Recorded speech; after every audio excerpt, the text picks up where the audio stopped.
क्या लिख रहे हो?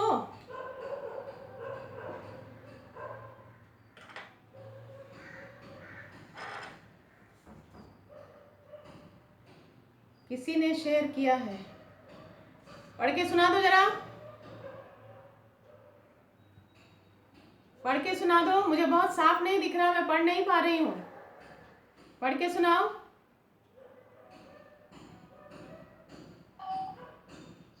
प्रस्तुत पाठ में भोलाराम के पंप लगाने के बारे में बताया गया है। उसे अपने खेतों किसी सिंचाई के लिए कनेक्शन सरकारी तरीके से ही चाहिए था, लेकिन आखिर में उस लाइन में दिखाया गया। और कोई?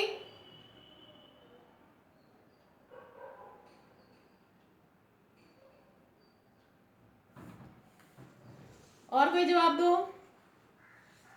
इस पाठ में आपको क्या बताने की कोशिश की गई है? कहानी तो आपने पूरी पढ़ ली।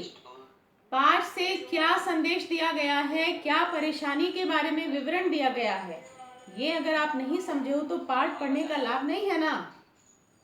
बोलो। हाँ हाँ जरूर बताओ। तुम सबकी आवाज कट कट जा रही है बार बार।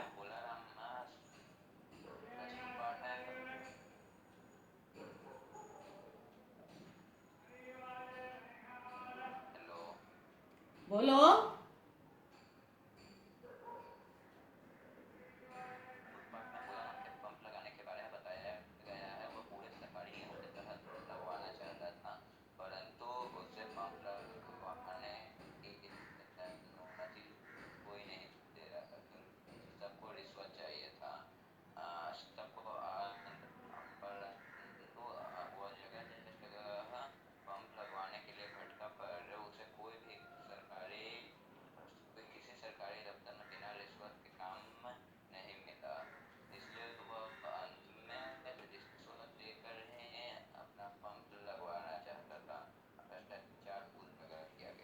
और कोई?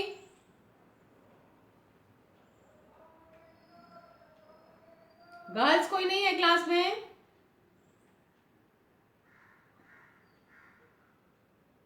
लड़कियां हो कि नहीं?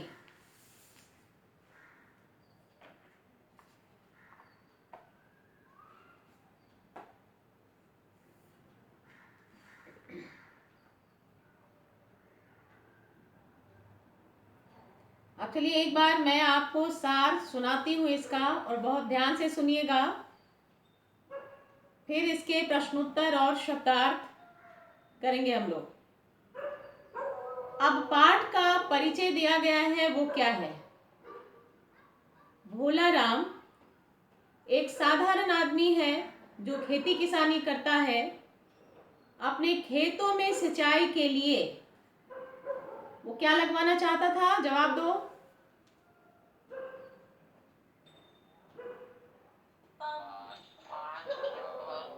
मैंने कहा क्या लगवाना चाहता था? पानी सिंचाई के लिए, पानी पटाने के लिए वह पंप लगवाना चाहता था। अब ये बताओ कि पंप चलती कैसे है? हवा से। पंप कैसे चलाया जाएगा?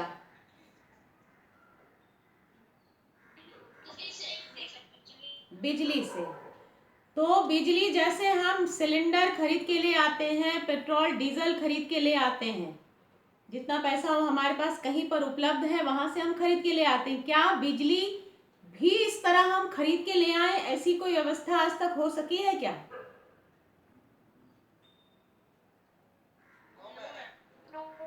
हम ऑनलाइन ऑर्डर कर दें या कोई ऐसे सेंटर को हम जानते हो, जैसे पेट्रोल पंप एक जगह होती है। अब सीएनजी के लिए भी, गैस के लिए भी पंप पर जाना पड़ता है। उस प्रकार से बिजली के लिए अभी तक कोई भी सेंटर हमको नहीं मिला है जहां से हम अपनी इच्छा और जरूरत के हिसाब से बिजली खरीद के आ जाएं। तो हमको कहाँ जाना पड़ेगा बिजली के लिए?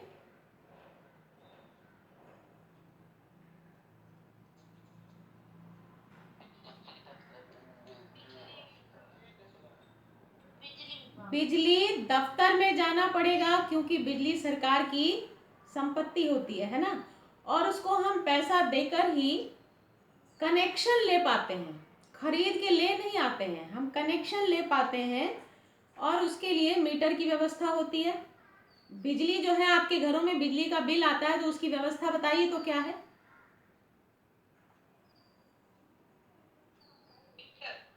Metre, electricity meter, electricity meter और इलेक्ट्रिसिटी मीटर। और बोलो ना,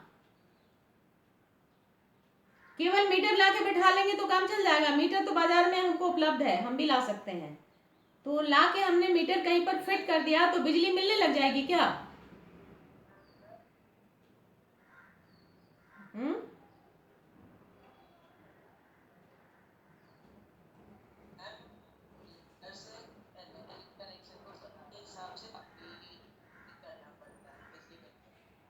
बिजली विभाग से कोई अधिकारी कर्मचारी आता है और क्या होता है, बिजली को कनेक्ट करके जाता है ना?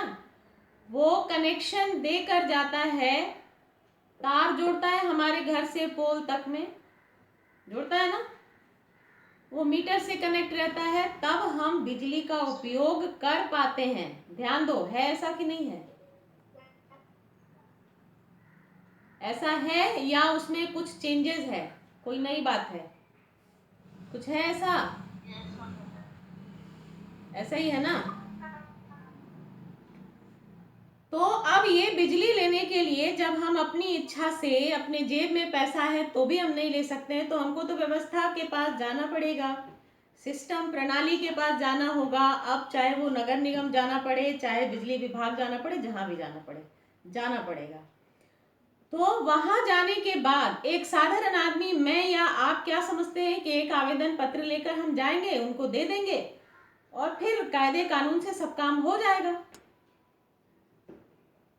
पाठ का परिचय यही है कि भोला राम आवेदन पत्र लेकर जाता है, उसके बाद उसको ना को चने चबाने पड़ते हैं, लोहे के चने चबाने पड़ते हैं, ठीक है?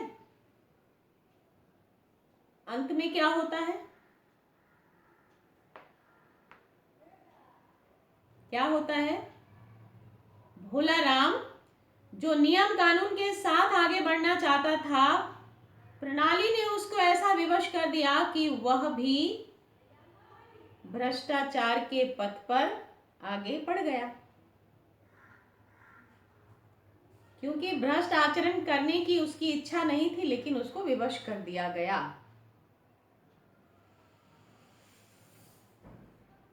अब आप पाठ का सार बहुत ध्यान से सुनिएगा और ध्यान दीजिएगा, कुछ उसमें बीच में आपको नोट करने लायक बात लगे तो आप करिएगा। भोला राम एक सीधा साधा साधारण नागरिक है जो अपने खेतों की सिंचाई करने के लिए 5 हॉर्स पावर का मोटर लगवाना चाहता है। कितने हॉर्स पावर का?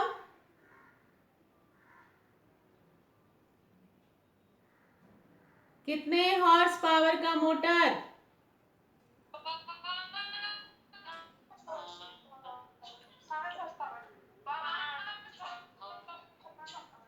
आवाज बहुत विचित्र आ रही है, लग रहा है गाना गा रहे हो तुम लोग। वीडियो ऑन करो।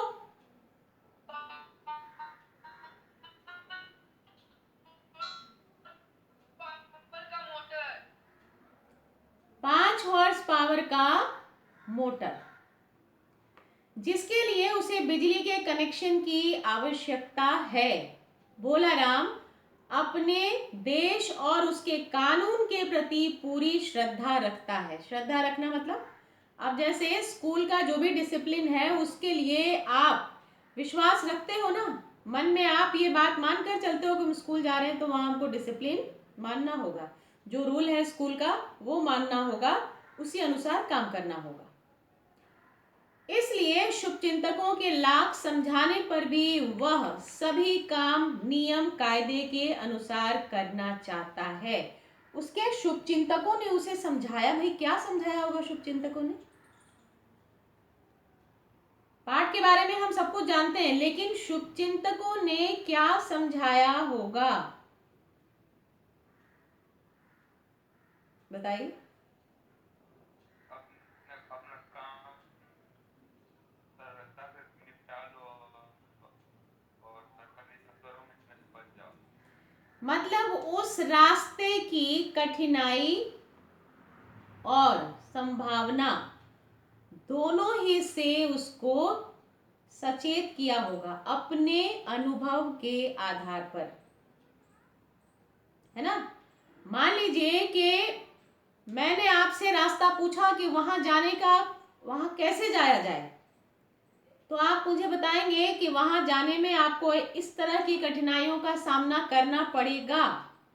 अगर बहुत जरूरी है तभी जाइए, नहीं तो उधर उस रास्ते की बात छोड़ दीजिए। शॉर्टकट कोई रास्ता है, नहीं तो उधर से मत जाइए, आप लंबे रास्ते से जाइए और आप थोड़ा समय ज़्यादा लगेगा, पैसा भी ज़्यादा खर्च होगा, लेकिन आप ठीक ठीक पहुंच जाएंगे।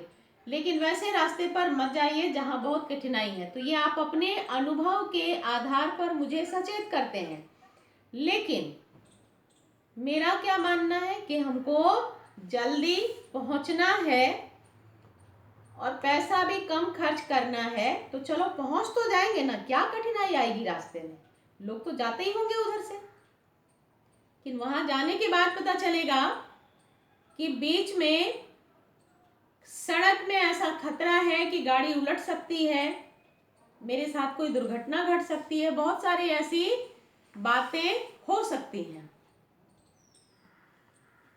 तो लोगों ने भोला राम को क्या समझाया, यही समझाया होगा कि ऑफिस के चक्कर काटने का कोई फायदा नहीं है। जैसे हम लोगों ने कनेक्शन ले रखा है, वैसे ही तुम भी कनेक्शन ले लो और अपना काम चलाने लगो। लेकिन वो नहीं मानता है, उसे लगता है कि नहीं, नियम कानून भी बहुत बड़ी चीज है।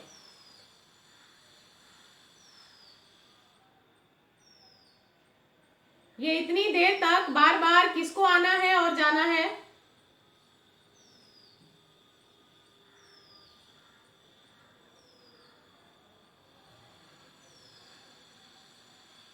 और ये क्लास छोड़कर भागने वालों को मैं देख रही हूं।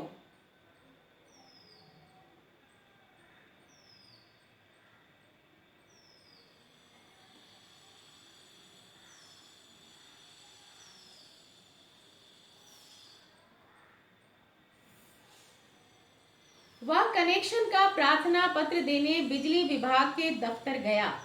वहां उसके प्रार्थना पत्र में बिजली साहब रिश्वत की रकम खोजते रहे और रिश्वत के रुपए न पाकर भोला राम से तरह तरह के सवाल करने लगे। ये हमने कैसे जाना कि वे रिश्वत के रुपए खोज रहे थे,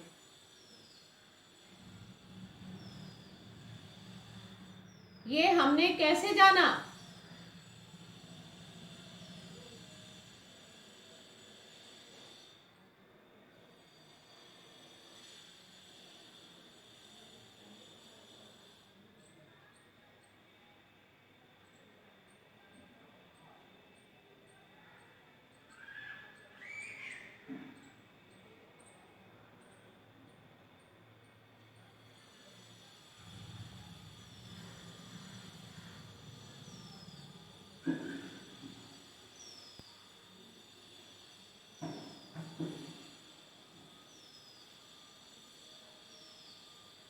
ये हमने कैसे जाना कि बिजली साहब रिश्वत की रकम खोज रहे थे, उनके किस क्रियाकलाप से, किस एक्टिविटी से हमको समझ में आया कि ये पैसा खोज रहे हैं।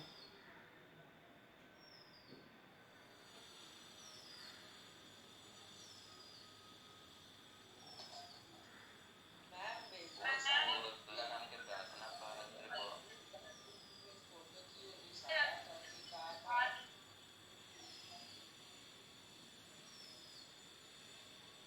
किसी की आवाज ठीक से नहीं आ रही।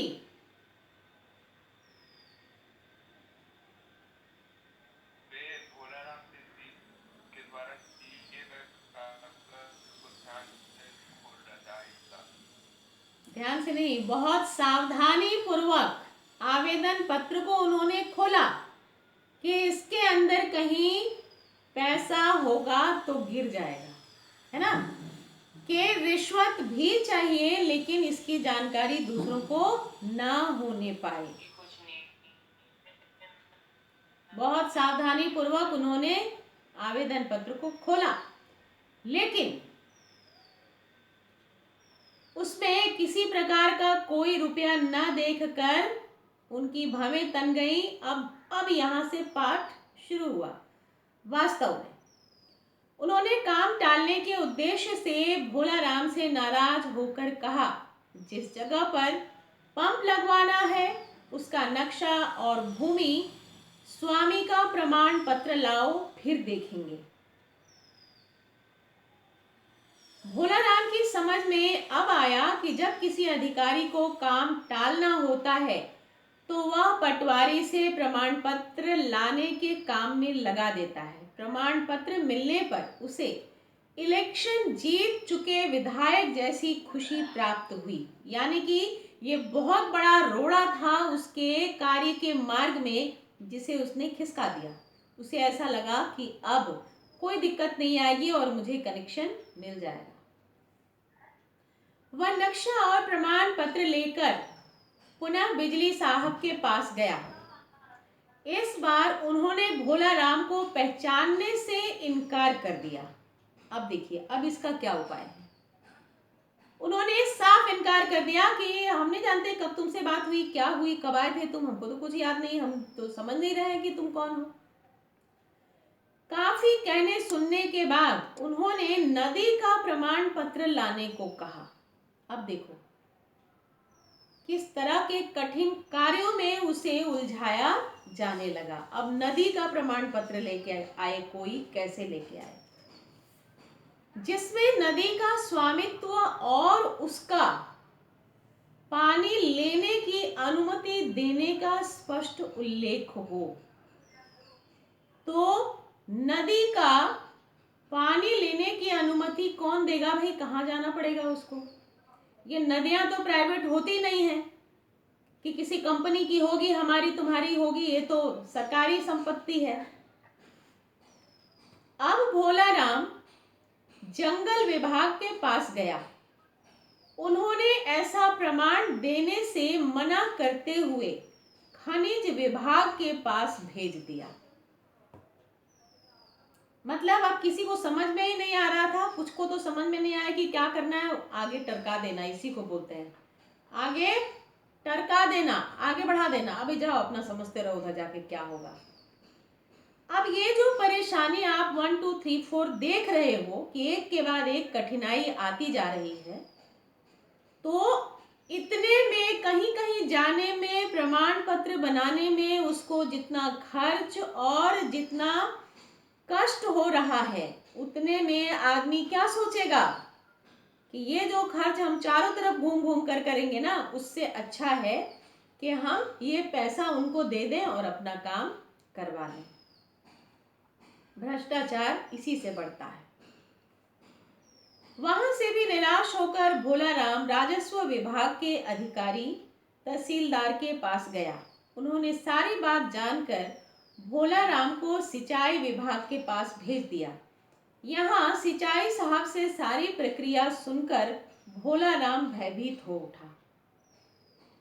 मतलब उसको क्या बताया गया कि उसका मन बिल्कुल डर गया कि अब ये सब मुझसे संभव नहीं हो पाएगा। उसका शायद 1-2 साल इसी में बीत जाएगा और उसकी खेती किसानी सब चौपट हो जाएगी। उसके पास जो 2 रुपए की हैसियत है वो भी खत्म हो जाएगी। उसको डर हो गया। भोलाराम सारी वास्तविकता से परिचित हो चुका था। मैंने कहीं पर पढ़ा था ऊपर कि शुभ चिंतकों के लाख समझाने पर भी वह काम नियम कायदे के अनुसार करना चाहता था।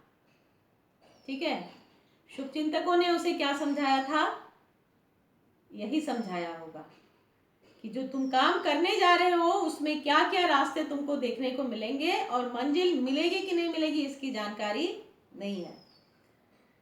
अब भोला राम वास्तविकता से परिचित हो चुका था। उसने महान भारतीय परंपरा का अनुसरण कर पंप फिट किया और पानी लेना शुरू कर दिया। अब ये महान भारतीय परंपरा क्या है? बिना सरकारी अनुमति के भ्रष्टाचार का काम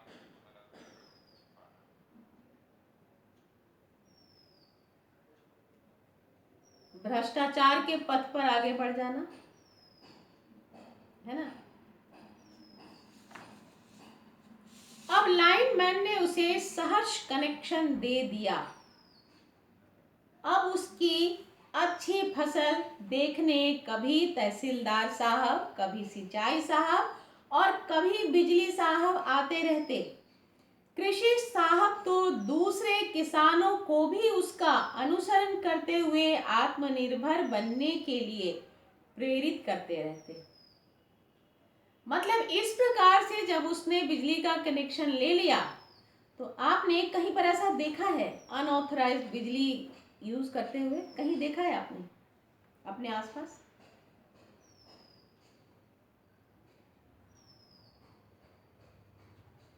सोचकर बताओ, कहीं नजर पड़ी है?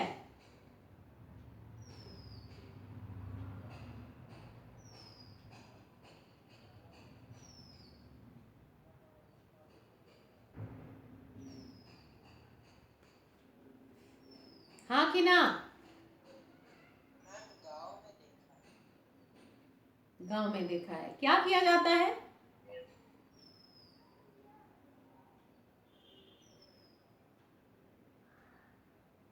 क्या किया जाता है? कैसे बिजली ले लिया जाता है?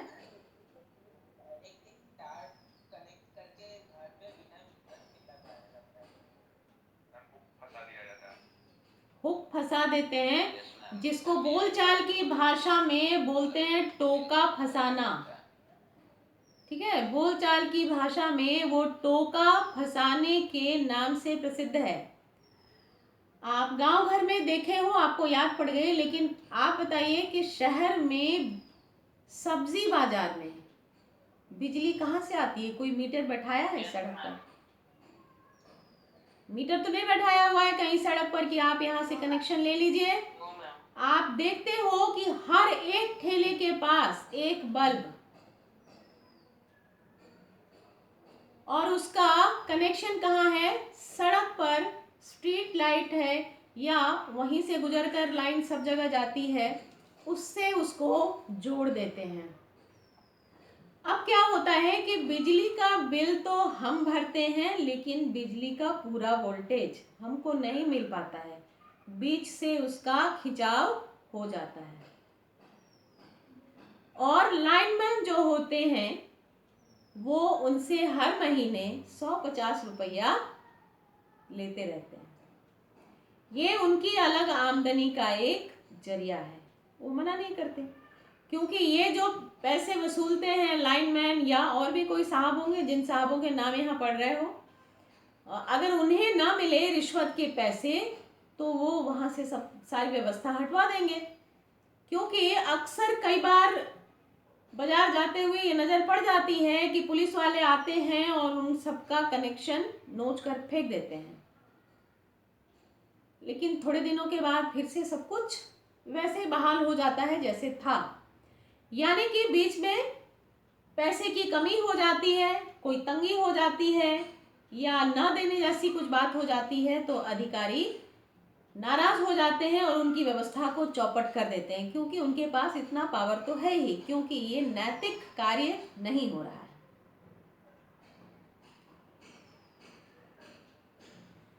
भोला राम जब जब पानी के पंप की धार देखता है तब तब सरकारी नियमों के प्रति उसकी श्रद्धा बढ़ जाती है।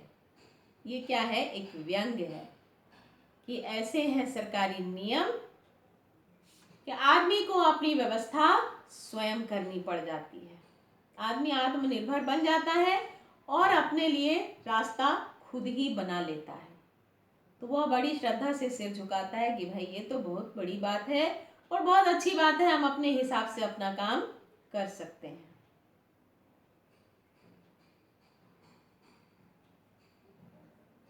इससे क्या समझ में आया आपको? पाठ से आपको क्या समझ में आया?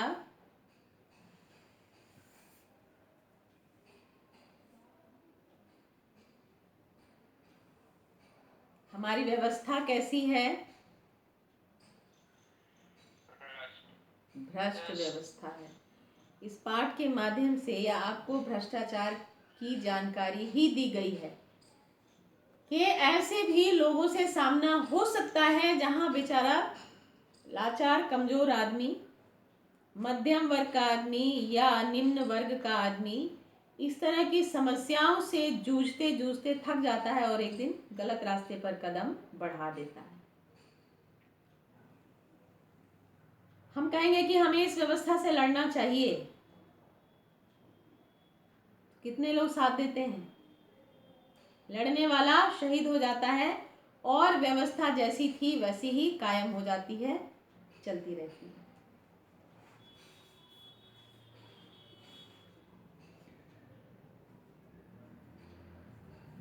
अब यहाँ अर्थ ग्रहण संबंधी प्रश्न है, मैं आपसे पूछ रही हूँ।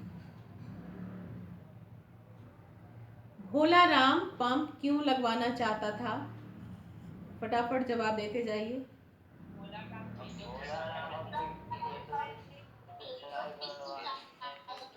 खेतों की सिंचाई के लिए। हाँ, सवाल ये भी समझना है कि जितना पूछा जाए, जो पूछा जाए जवाब वही देना है। इसमें कहीं भी नहीं लिखा है कि 5 हॉर्स पावर का पंप लगाना है, ठीक है? क्वेश्चन आपसे ये नहीं पूछ रहा है। क्वेश्चन सिर्फ ये पूछ रहा है कि भोला राम पंप क्यों लगवाना चाहता था। वो खेतों की सिंचाई के लिए पंप लगवाना चाहता था। उसने कहाँ आवेदन दिया?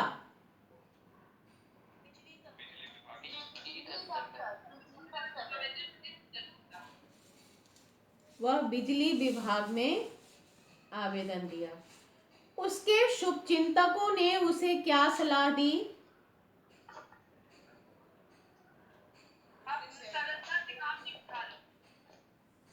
सरलता से काम निपटा लो। लेकिन इस सरलता के पीछे बहुत बड़ा रहस्य छिपा हुआ है। अगर वो नहीं जानता है तो वो नहीं समझ पाएगा कि क्या करें। आ बला पकड़ गला का भाव क्या है?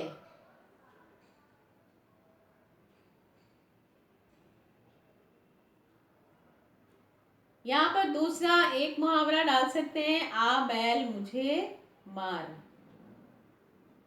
बला क्या है? मुसीबत है। और गला गर्दन पकड़ लेना, मुसीबत आके गर्दन पकड़ ले। आ बैल मुझे मार, क्या भाव है इसका?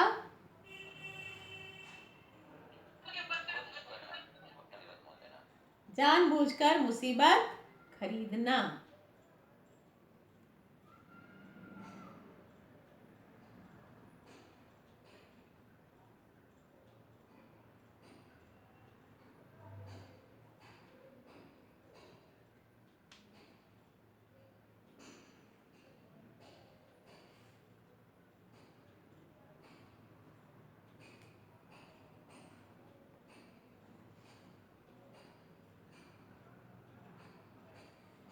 अगला प्रश्न है, गद्यांश से भोला राम की किस विशेषता का पता चलता है?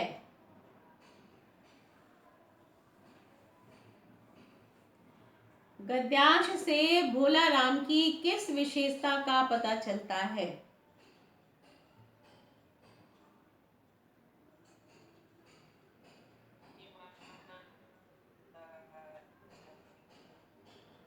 भोला राम इतनी मुसीबतों में पड़ता ही क्यों है? हाँ,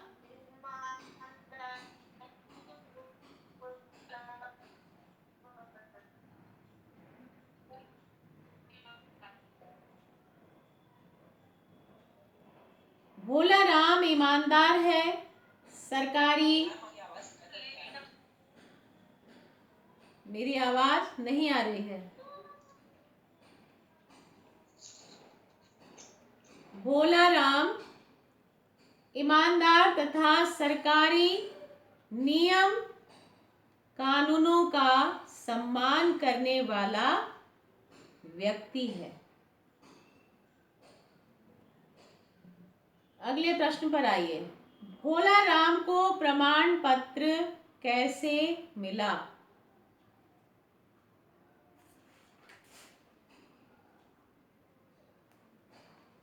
कैसे मिला?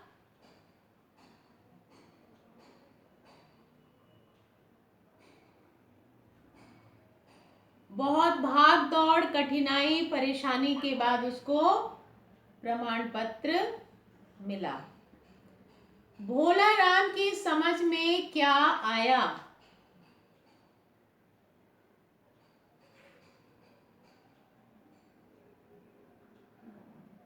क्या समझ में आया?